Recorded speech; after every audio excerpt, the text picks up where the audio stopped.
অনুষ্ঠানটি ছিল 5th September.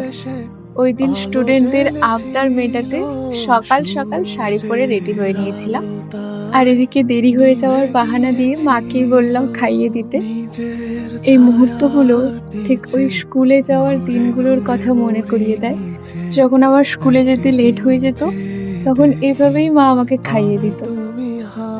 আর মায়ের হাতে খেতে কার না ভালো লাগে। তো যাই হোক, খাওয়া দাওয়া করেই বেরিয়ে পড়লাম। আমাদের বাড়ির থেকে স্কুল জাস্ট 1 কিলোমিটারের দূরত্বে, তাই বাবার সাথেই বাইকে বেরিয়ে পড়লাম। তো চলো তোমাদের বাচ্চাদের রিয়াকশনটা জাস্ট দেখাচ্ছি।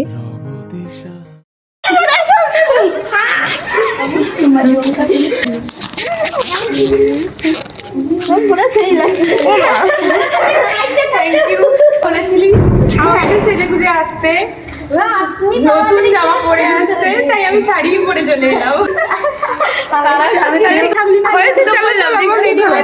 বন্ধ করো, আসুন আসুন।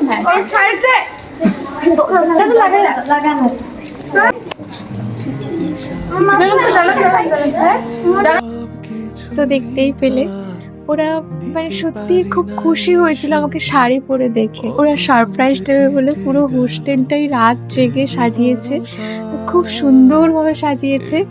এরপর ওরা আমাকে এই রুমে বসতে বলে ওদের আরো টুকিটাকি কাজ বাকি ছিল, ওইগুলোই করতে চলে গিয়েছিল। বাকি অনুষ্ঠান পর্বটা নেক্সট পার্টে আসবে। তো চলো, বাই।